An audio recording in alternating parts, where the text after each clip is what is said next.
Hey, what's going on, guys? It's Hy with the Upper Left USA, and if you've been keeping up with this channel, you know that I recently got my hands on some Kodak TMAX P3200 and actually got to try this film out for the first time.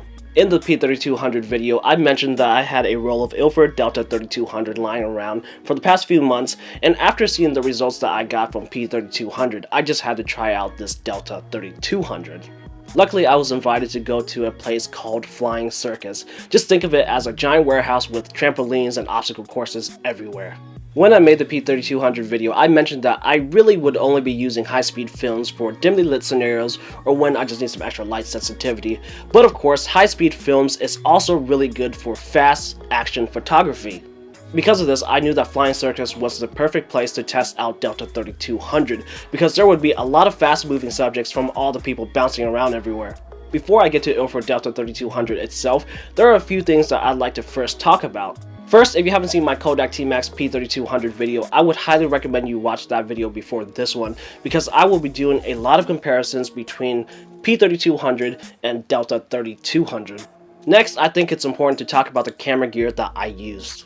To shoot this roll of Delta 3200, I used my Nikon f100 with the Nikon 50mm f1.8D lens. I chose this body because technologically speaking, it is my most advanced film camera. This camera has the most advanced autofocusing and metering system of all of my film cameras. That being said, the technology implemented in this camera is about 20 years old now, and there are some very apparent flaws. Most notably in regards to this video, this camera does tend to misfocus when you are trying to focus on a subject that's dimly lit or backlit. Even so, I personally knew that I would have had absolutely no chance manually focusing fast-moving subjects, so autofocus was the only answer.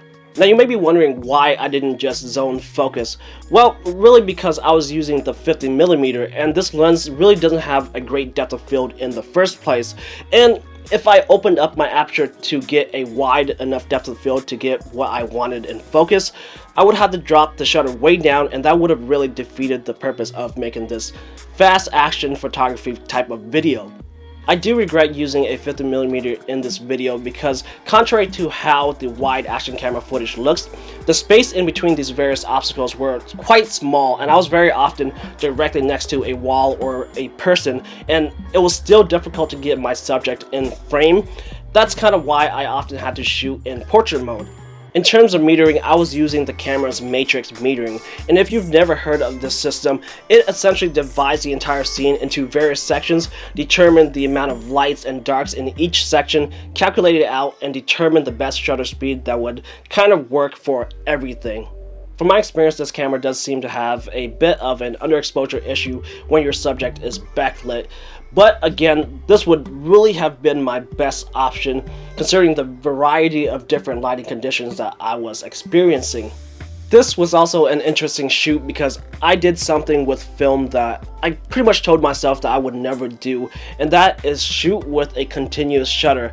And this can be a bit dangerous when using the Nikon f100 because it can shoot at about 5 frames per second. So if you slip and forget about holding the shutter button down, you pretty much go through multiple frames rather quickly, and that could be your entire roll. Okay, so now that we have that background information out of the way, let's talk about Ilford Delta 3200 and make some comparisons with its most direct competitor, Kodak TMAX P3200. So when I examined film, I considered 3 different things: sharpness, grain, and contrast. And of course these things are very subjective. What I consider to be sharp, you may not. And that goes for all of these categories, so just take what I say with a grain of salt. Let's first talk about sharpness. I would say that Delta 3200 is still very acceptably sharp even when shooting at 3200. I can make out the faces of my subjects and pretty much everything that's important to me in the picture. Some of this sharpness can be attributed to the grain, because grain can sometimes help with the perception of sharpness, but that's really dependent on the viewer. Speaking of grain, Ilford Delta 3200 has become the epitome of grain for me, and that's not necessarily in a good way. This may not show up on your end after YouTube compressions and of course the monitor that you are viewing this video through, but on my end, the grain in this film is so apparent, and that's just not something that I would like. Lastly, contrast.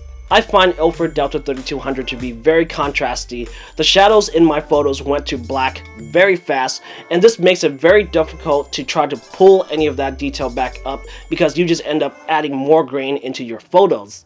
It should be noted that I shot this roll of Delta 3200 at 3200, and this largely was because I shot P3200 at 3200.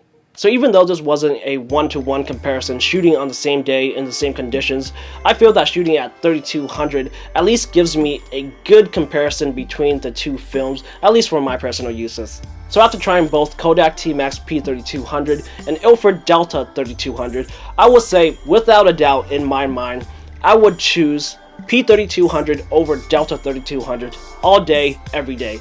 So let's compare the two films with those three categories that I previously mentioned. From what I see, P3200 is sharper than Delta 3200, but this is not a category that I overly want to dwell on because I was using two different cameras and more notably, two completely different lenses.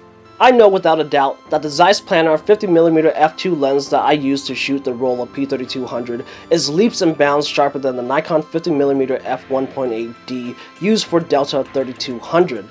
So again, I would not personally consider sharpness in comparison of these two films. Contrast is another one of those subjects that's a little bit iffy because the lens does play a role in the amount of contrast in the final image. I just know from personal experience with these two lenses that their characteristics will not provide the drastic amount of difference in terms of contrast that I saw in the two films. If anything, the Zeiss is more contrasty than the Nikon, but after looking at the results of Delta 3200, it seems like the lens characteristics in terms of contrast really did nothing because Delta 3200 is so much more contrasty. At the end of the day, you have to determine if you want something with more or less contrast. But just remember, you can always add contrast and make the image look better, but if you take away contrast, the image might look muddy and less appealing. If it were me, I'd go with a film with less contrast, and in this case, it's P3200. Lastly, grain, and again I have to give it to P3200. In my P3200 video, I mentioned that yes, it is a grainy film, but it is actually still very usable, and it turns out to be a lot less grain than I expected a 3200 film to have. I personally think that I can push P3200 to 6400 and get less grain or comparable grain to Delta 3200 at 3200, and that to me is saying a lot. At the end of the day, if you want an opinion from someone who's used both films, I would say to go with Kodak TMAX P3200 because it's more flexible and forgiving to use, but I would also recommend to just pick them both up and try them out for yourself because that's part of the fun of film. You get to experiment with it and learn what you truly like because that's what's important. If you enjoyed this video, give it a thumbs up, share it, comment down below with any questions that you may have. Don't forget to subscribe to this channel for more content to come. Thank you for watching this video. I'll see you guys next time.